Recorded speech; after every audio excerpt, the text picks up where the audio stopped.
Hello Go to ahead. all of you. I am Bill Eiland. I'm director of the Georgia Museum of Art, and we have a special exhibition up, and it is the works of Rolland Golden. And it is on, as you can see, Hurricane Katrina and the aftermath and the art of Rolland Golden.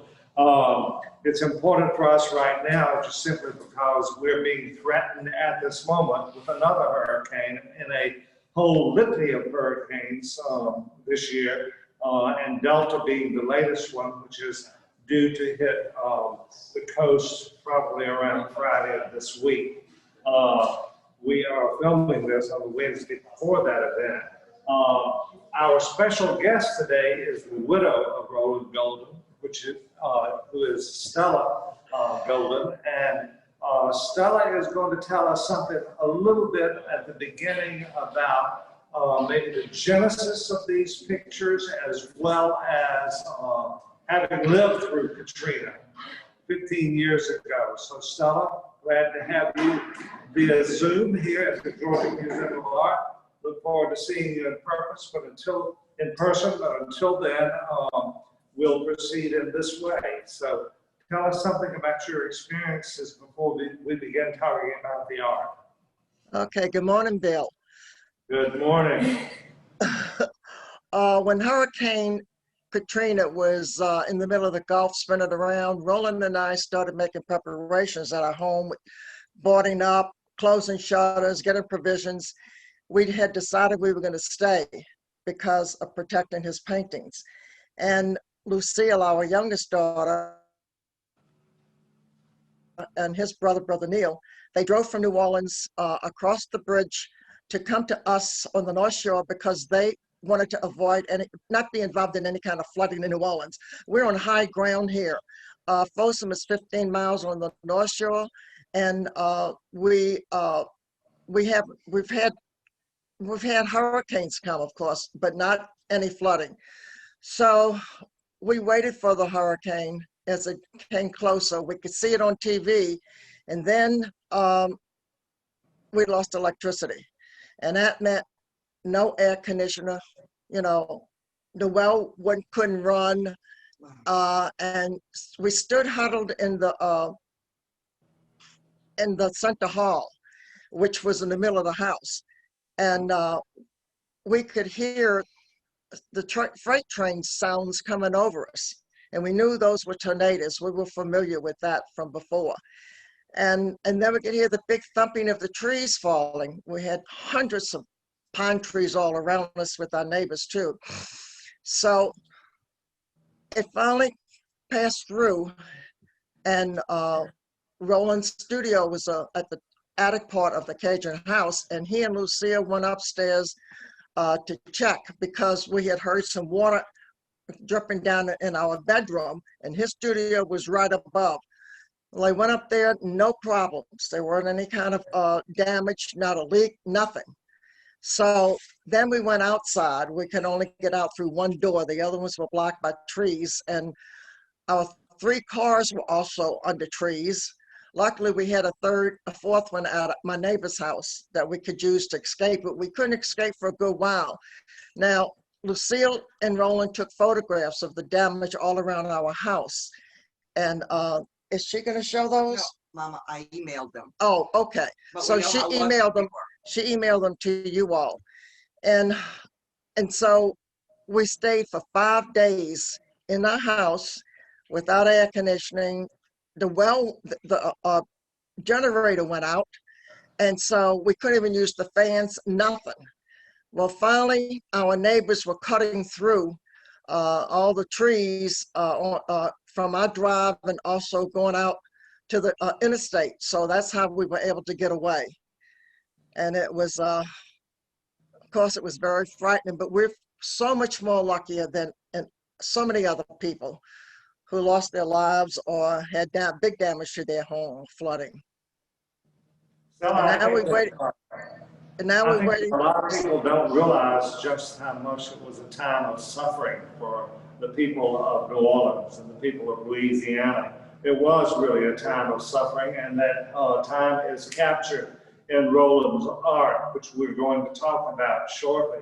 But I remember I was talking to the director of at that time, New Orleans Museum of Art, and he literally broke down in tears about what had happened to his city. Because in many ways, if Memphis is the capital of the Upper South, then New Orleans is certainly the capital for all of us in the Lower South. So Katrina and every storm that hits New Orleans, that hits Lake Charles, that hits Mobile, that hits Pensacola, it hits at the heart of those of us here in the Deep South.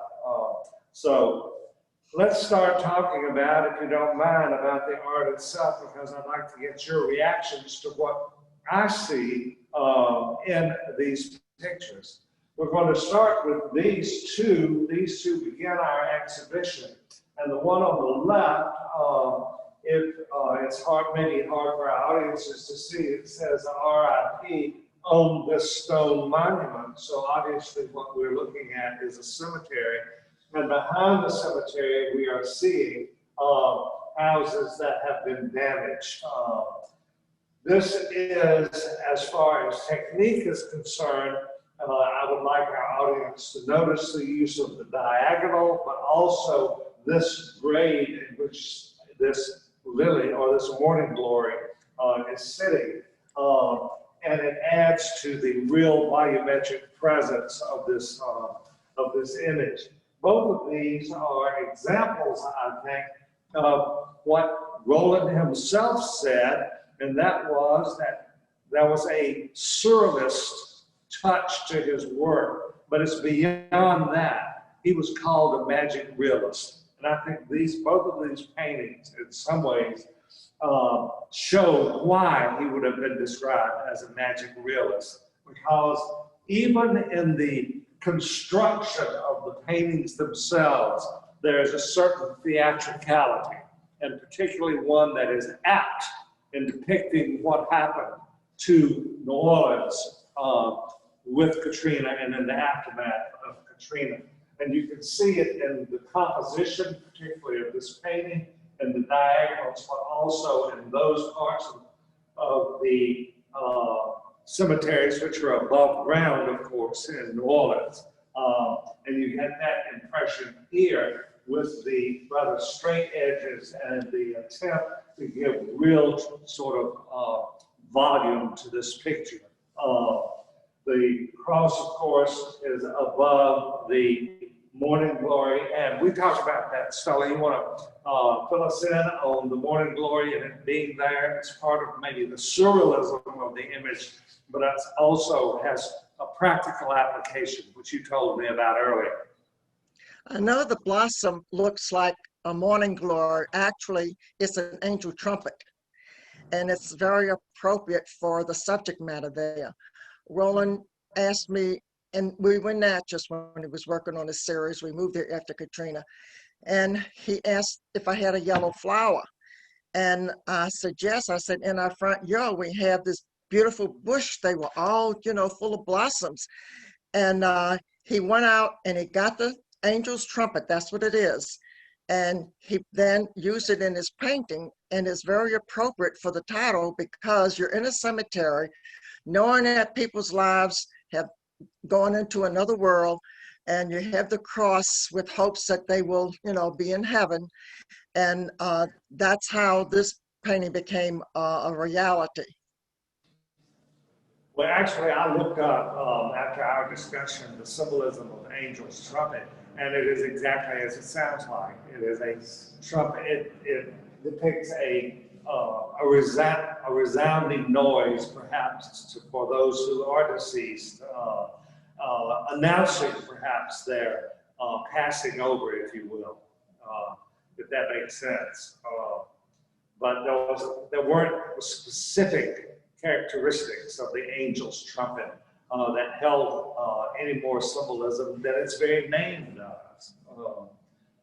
If we move on to the next painting here, we see again an example of Rolland's use of perspective. As you see, this house has been damaged. That is into the background of the image, as well well as this house, which is part of this one. But in this particular work, there are two important elements that I want to point out to our audiences.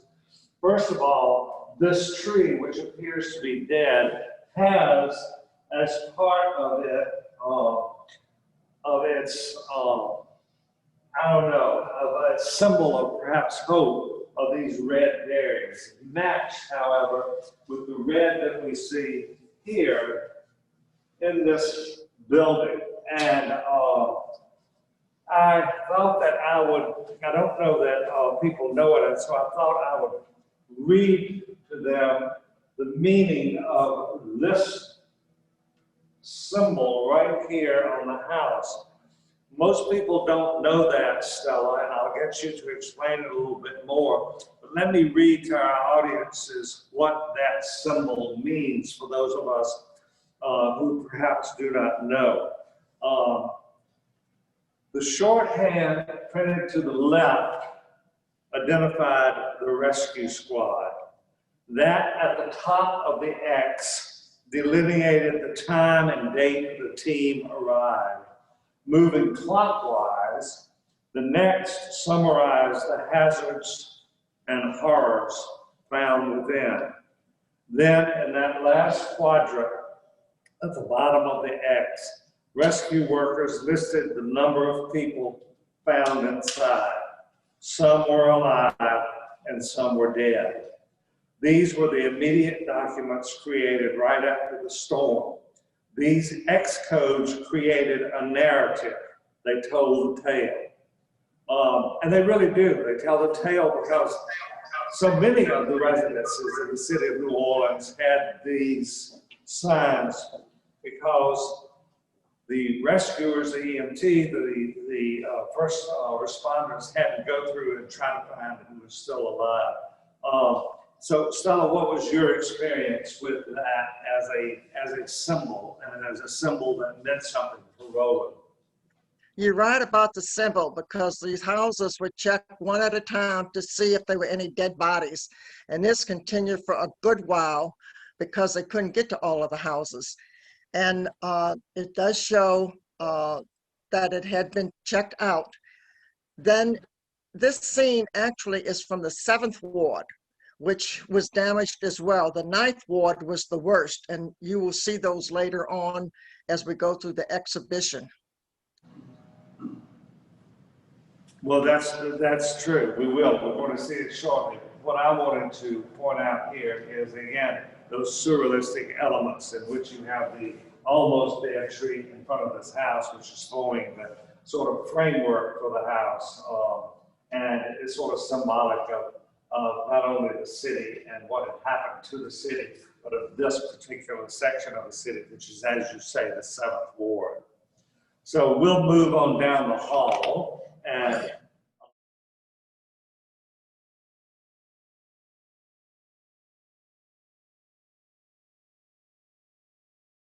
again, we have an image of that Rolland has given us. This is called Silent Vigil, excuse me. And we have both the drawing as well as the painting for this. The drawing is in many ways different from the painting. In fact, we have this dome-like structure which matches the broken column.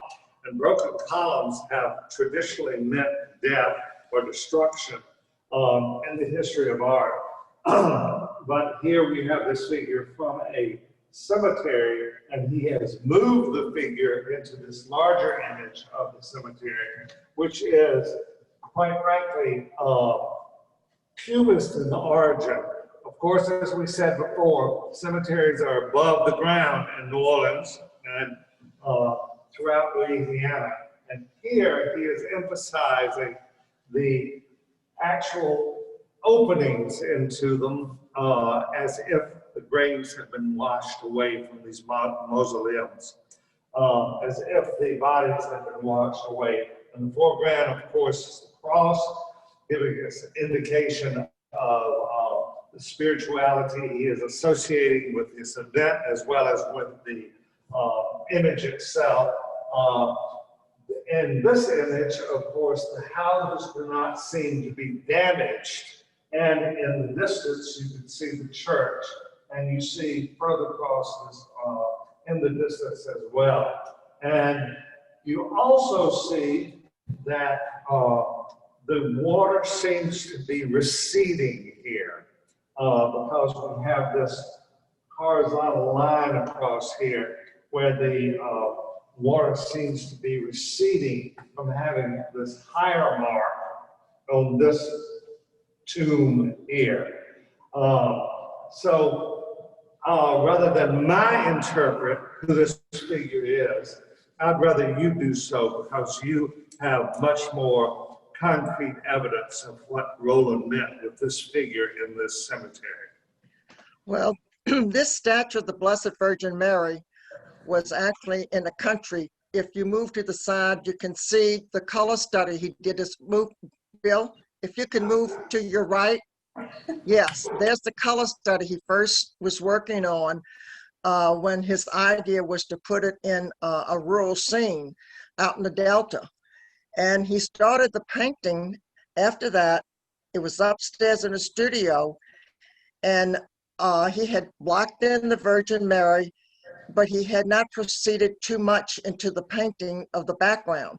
So when Lucille and Rolland went upstairs to check his studio, they rushed to that painting on an easel and saw we had draped it with plastic, and we saw that there was no damage on any of his paintings upstairs or downstairs, because we had decided that we were going to stay there to protect it. Good thing, because we had that limb come through in our bedroom with the water, and if we hadn't been there, it was going all over the floors and up the walls. So anyway, we left. We had to actually leave when we could 5 days later, and then he had to show up at the National Arts Club of different paintings, and it was already scheduled. So we came back home to Folsom, and he looked at that painting, and he thought he was going to just give up. He just didn't want to. He was so depressed, he didn't want to paint anymore. But finally, you know, his emotions kicked in enough that he wanted to express his feelings about it. So instead of continuing to paint the statue of the Blessed Virgin Mary in the rural scene, he placed it in a cemetery in New Orleans, which he created this scene with all the tombs and then the houses of New Orleans in the background. And yes, you're right about the water receding, because you can see the water lines all around by her knees and the other tombs. So this was a very important painting that kicked off his series of Katrina. Stella, I find this painting haunting in so many ways, because in New Orleans, cemeteries are known as the cities of the dead, and yet the tombs appear to be open. Look at this mausoleum here. They appear to be open, and that seems to me symbolic of Rolland's grief, real grief at what had happened, but also, again, the hope that for the city as well as for its citizens, so many of whom have departed here. The houses are empty, even the cemeteries are empty, but that this figure, which you are identifying as the Holy Mother, offers hope, offers salvation, offers actually an end to the suffering, we hope. How do you respond to that, to symbolically what Rolland is saying in these two images? Well, actually, the finished painting on the canvas with the Blessed Mother in the New Orleans Cemetery, you do see some openings back there on the tombs, and it was to give a feeling of the spirits had gone ahead and they have passed on. But then also, actually, the hurricane itself did open up some of those tombs with all the water rushing in and all. So this was something that he exploited in a way that it would have a double significance. And of course, the cross on the front, you know, shows it as Christian. And Mary was a descendant of an important family, and that's a staff with the flowers on that she is holding. Right. So we kept that painting for ourselves, for our own collection. And I'll tell you this, one of my brothers died after Katrina, and he was not able to be buried until the water has receded from the tombs, the cemetery, St. Louis #3. And then he was one of the first ones to be buried. So this is a very emotional painting to us. I think it is to the viewer as well. Because we talk in contemporary theory about painting, and I'm sure that Rolland was aware of it, and that is the presence of absence. And that is precisely what we're seeing here with these open tombs, and even with the suggestion that those houses are empty as well. But moving on, I find the study for this work, which is called Coming Back, which is talking about the rebuilding of the city. I find this work incredibly, I don't know what the word is actually, incredibly suggestive, let me put it that way, particularly in its composition. I found the composition of this work just fascinating. You can see it in the drawing here, what he has planned for the house. It is changed because he has left out the house on the right here, which you see here. But what we have is a different sort of composition than we've seen earlier. Because earlier we have seen these cubistic structures that are giving real volume to the picture and that are literally within the picture plane, if you will, or suggesting that they're in the picture plane. Whereas the perspective here is from here, which is the front of the image, up and into this house, but it is not, it's flattened. The plane is somewhat flattened in this painting. And that's in order for him to be able to use the diagonals to push us, the viewers, into the picture plane. So we do it going from this strong feature or element in the foreground, which is the broken window. And that from the broken window, the pilasters, as well as the columns that are broken, and this deconstructed architecture, if you will, that leads us to the beginning of the renewal of the city. And these three houses, they're not exactly symmetrical, because this one is pointing this way and this one is literally pointing this way, which helps to give some depth to the painting. But what's important, and what may be difficult for our viewers to see, is that in the background, we do have the devastation of the hurricane here, and beyond that, you see the city of New Orleans. Is this the Ninth Ward? Yes, that is. That's the Ninth Ward. Yeah. Yeah. Well, actually, those houses on the right and the left are in that position because he wants you then to go right into that house in the middle. He's taking you straight from the fallen door or window straight to that house, and he wanted that emphasis to be on that one. So the Historic New Orleans Collection and New Orleans Museum of Art purchased half of the paintings in the show, the Katrina show, and they wanted him to also do a painting of New Orleans coming back, not to just show the destruction, because we wanted the people also to come back to visit. So that's why he created this new construction with the New Orleans style architecture. And then his composition takes you right into that house, and you go beyond in the background, which I really can't see at this point because I'm a distance away, but you can see the skyline of New Orleans very vaguely. So people will know that it is New Orleans without a doubt. Right, you can see it. If you were here, you could see it very clearly, if you were here. Stella, this painting, I find remarkable because of the talent. It's unlike the talent of the works that we have seen earlier. This emphasis on the red and on the checkerboard floor here. I find that fascinating, and then that helps give this a progression or a composition or a perspective, if you will, as it leads up to this diagonal and goes into that you see, as you said, as a focus point, that red house.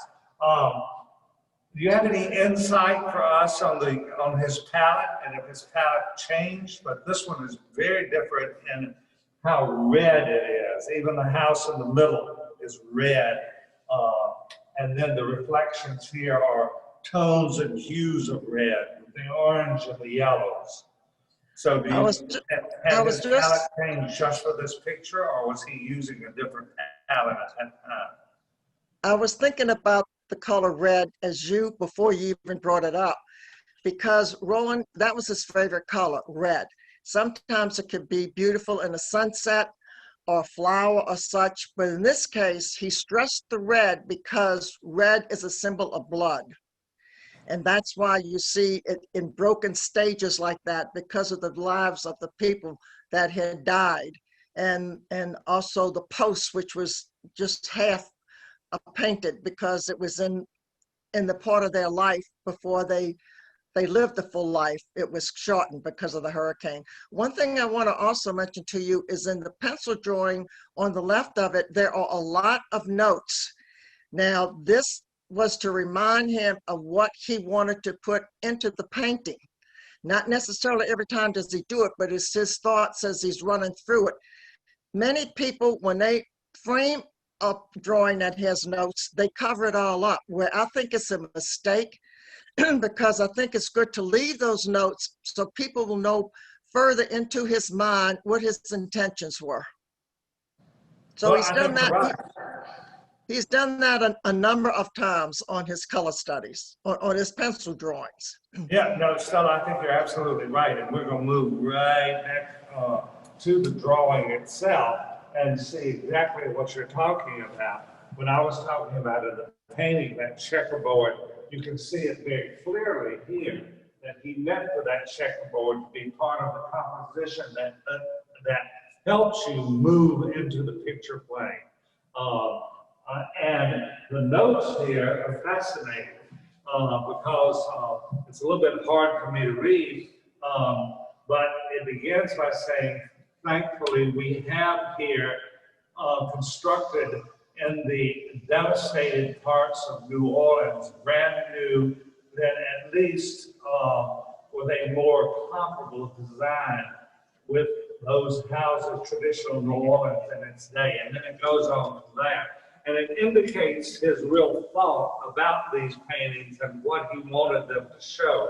And it's exactly as you said, that he wanted to show that through, he even mentions that through the blood of what had been suffered by the people of New Orleans was arising a new city, the city that you see in the background here. You don't see it so much in the drawing, and you have a different feature here where he was working out compositional problems. So I think that in this exhibition, thanks to you, we've been able to show the drawings along with the paintings, and that has been important. Not only to see the process that the artist went through, but in addition, his actual thoughts, as you said, as he worked through not only artistic problems, but also an emotional response to what happened with Katrina. Do you think that's true? Yes, I do. Definitely. You know, his paintings draw so many people into the actual devastation that was done. It really touched people, those who had experienced it and even those who didn't, because they could see that there was suffering going on as a result of the hurricane. Okay, great. We're going to move on now to the last three images.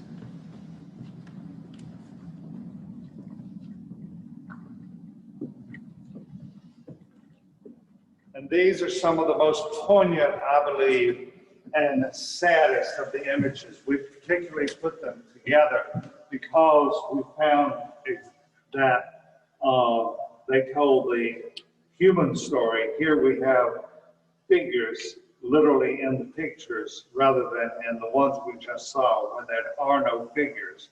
Here there are figures. And you know, I'm going to let you talk about this because it is so poignant. And we have these figures in the foreground, and it appears to be the reunion of a family who has tried to escape.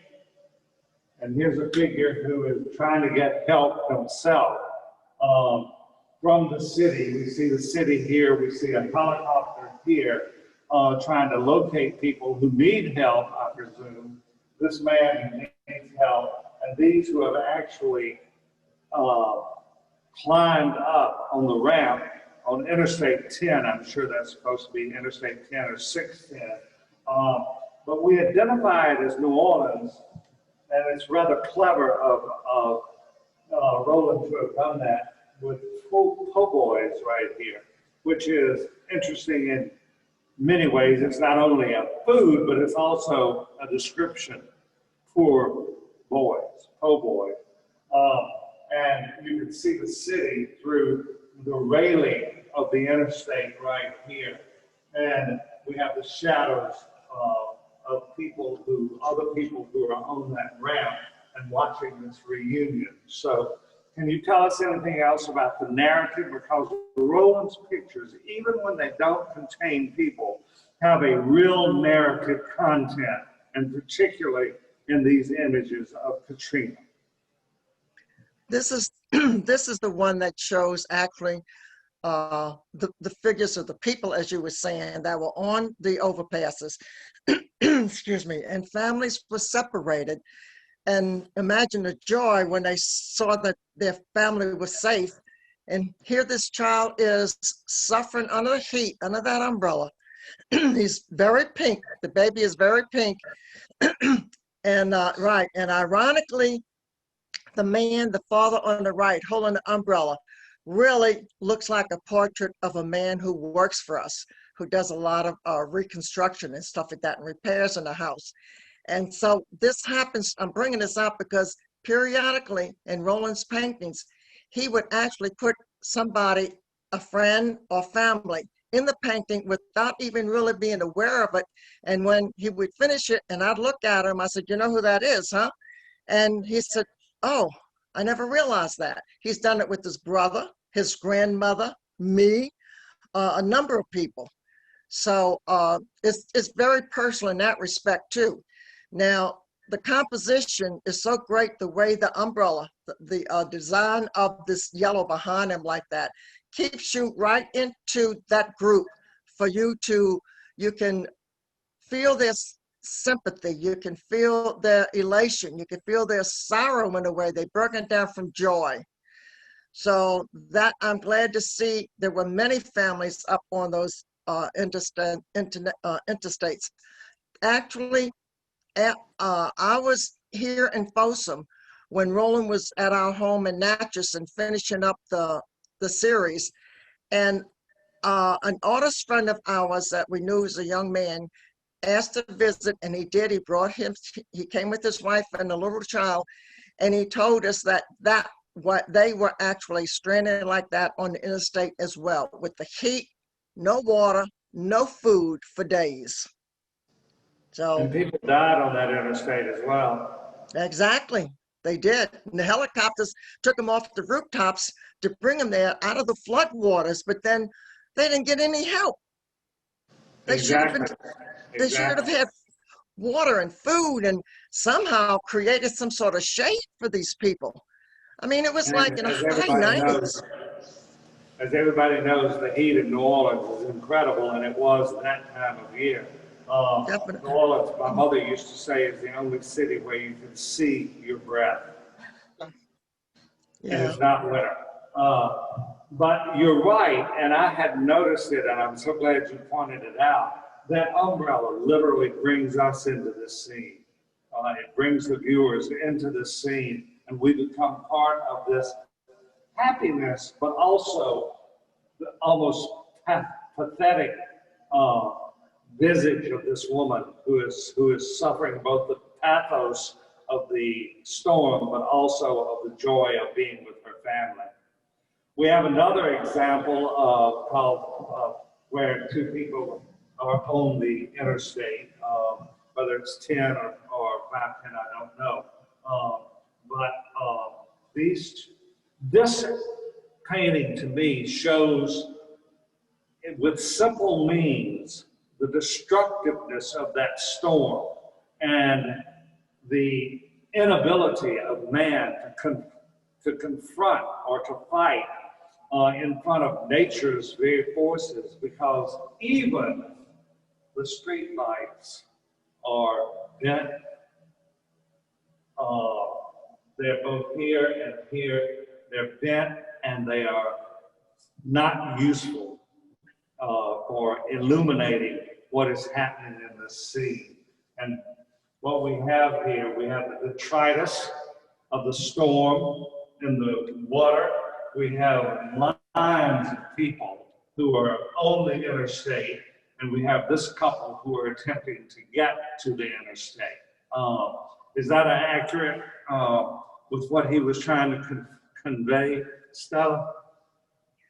Well, you captured it very well. So many people in New Orleans, the poor people, white and black, they don't have cars or trucks to be able to get out of New Orleans before it hit.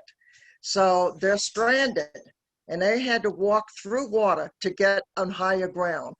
An artist friend of ours who lived in the French Quarter, he and his wife, they walked for blocks and blocks in water to the Superdome for safety.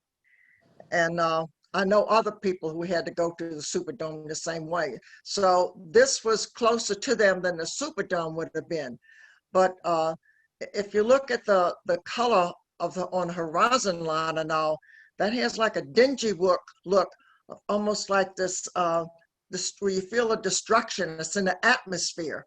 And with what we all were breathing too.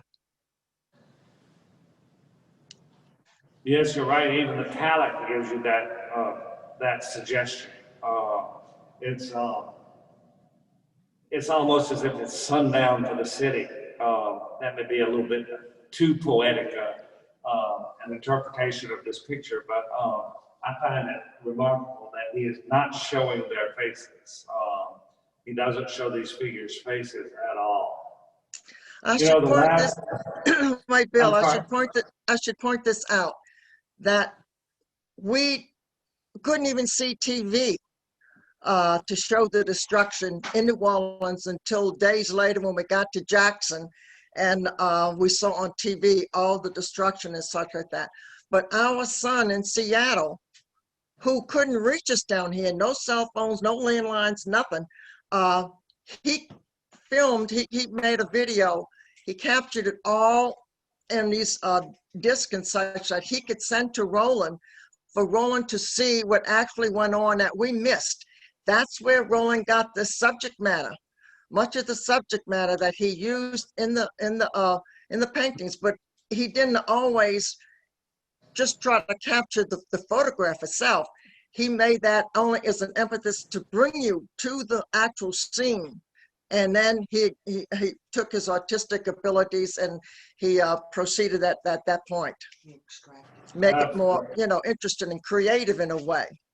All right. We're going to move to the last work, which is a favorite of mine because it's so beautifully made, if you will. It's a watercolor, and this is the 9th Ward, is it not, Stella? Yes, it is. 9th Ward, where the greatest destruction in the city, and the people of the 9th Ward were the least able to accept this sort of destruction because they were already living, so many of them, in poverty and in difficult circumstances.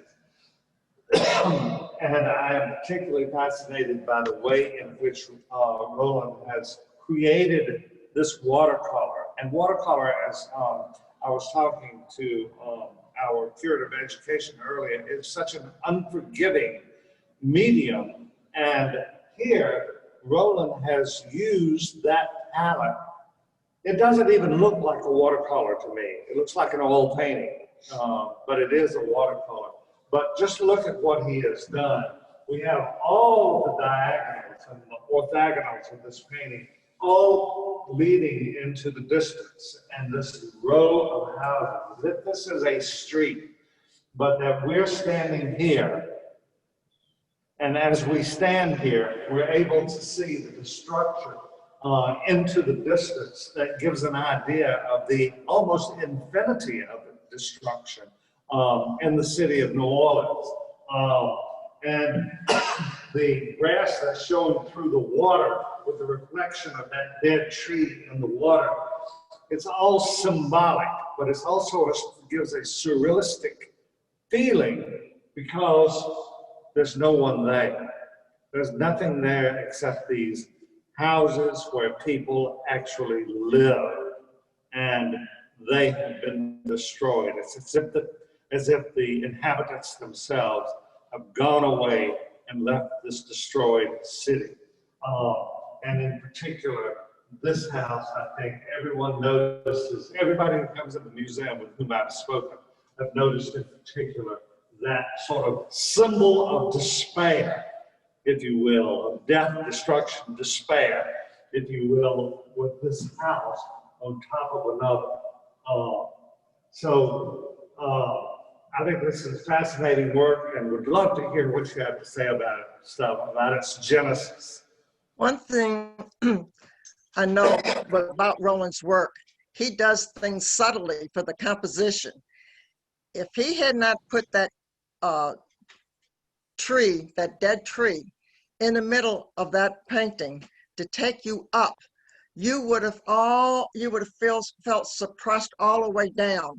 He wanted to have the overall composition to show that this is out. You can hear all the air, all the sky behind it, and this is what he learned at John McCready Art School, working on those pencil drawings ahead of time. That enabled him to do watercolors without having to scrub them or, pick up the old color or such that he made a mistake. Roland didn't do that. He didn't like to do that. And so, because it doesn't have a purity about it, he developed, when he graduated he learned in art school the typical way of the wet and wet, which was, like many artists generations before, would use it as a preliminary. They didn't intend it to be a finished painting, but Roland wanted his watercolors to be a finished painting in themselves. So this is what he had developed over the years. One thing is, many artists are afraid to put much pigment with the water. They use more water and less pigment. That's not going to show a depth to it. It's not going to show like a solidness of it. But Roland has learned, and he learned over the years, that he could do that, and it would last all through the centuries. It's not like it would fall off. The pigment would fall off after a while if he would use it. Some colors were better than others to use to get that effect. Now, this again was spring, rain on the near the levee, and I was with him again. Not every time I went. I was with him again on this particular time, and as he was taking around taking photographs and such, I would just, look on the ground and see things that I could feel the presence of people before the hurricane. And I found a few little dominoes and coins all together in one spot that made me think that these men did this in their pastime. They didn't have money to go fishing, to go bowling, or take big trips. This was their little pleasure. And it's true, this is the poor side of New Orleans, the Ninth Ward. And this is the people who were the janitors, and they were the bus boys. They were the lesser of that occupation. And so New Orleans couldn't come back as quick. The French Quarter did really well, did okay considering, had some water, but they could not get the people to go in there to clean up the rooms after, the guests would leave. They didn't have enough people to be waiters and busboys for people to go to the restaurants. So that had another big effect on the community. And I don't think most people realize that. The main part was these poor people either died or their whole lives were uprooted. And they had a hard time coming back. They didn't have insurance. They didn't. Anyway, it's a very emotional painting to me, having been there and experienced that with Rolland. I think you're absolutely right. That's why I think that this picture makes such a powerful effect on me. I was in the Ninth Ward not too long after Katrina because I was coming from Houston. And I know exactly what you're talking about. Here again, we have Rolland's interpretation of the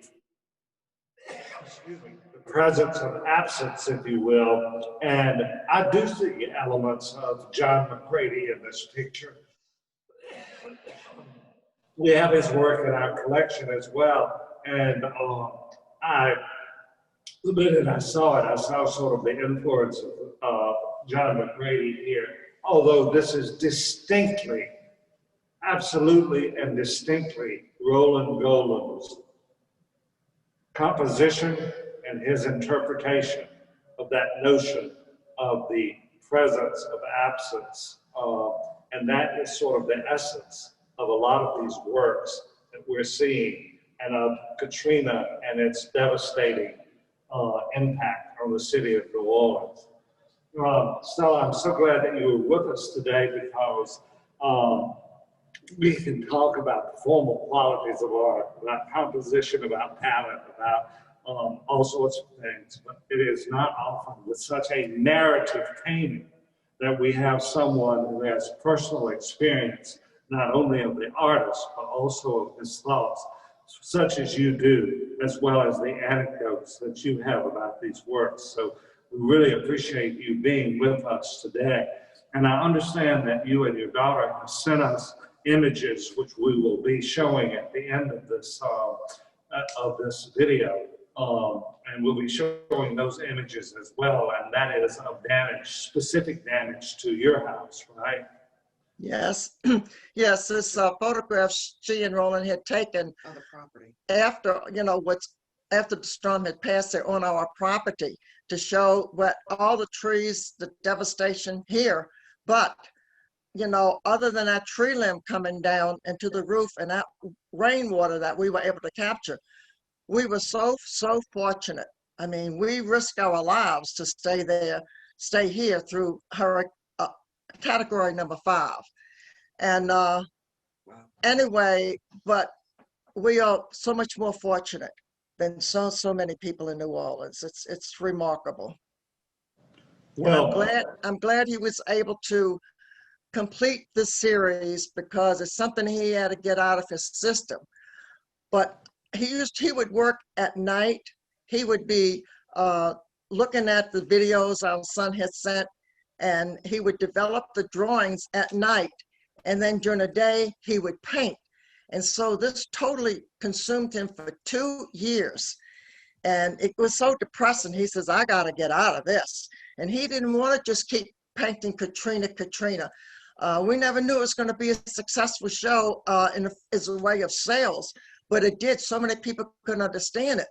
And but he just had a change, and he did. I'll tell you this before we sign off, is that we lived in Natchez, just a few miles from the river, and he went there trying to cleanse his mind in a way, and he saw the gorgeous sunsets. So he ran home, got his camera, and he says, honey, I found my new series. It's uplifting and colorful. So that was the last big series he did. Well, we thank you for being with us today and sharing your memories of not only Rolland, but of the works themselves and of the event, an event that as it's turned out, even though it was 15 years ago, has become, particularly in the year 2020, premonitory of what is happening with so many storms and hurricanes that are affecting us now. So thank you for reminding us not only of the fragility of mankind and for Rolland, the fragility of mankind, but also the resilience of mankind in the rebuilding of the city, of seeing what happened to the city, but New Orleans as a symbol of, if you will, rebirth and almost a resurrection. So thank you, Stella, so much for being with us. We appreciate it and look forward to having you here. Thank you. We hope to be there before the show goes down. Lucille's had neck surgery, so she's recovering well, but she can't travel much for a while. Don't talk. Okay, no, nobody can. Okay, thank you so much. Bye-bye. Thank you, Bill. All right. Thank you, ladies, so much. That was great. Thank you, So- Callan. Okay.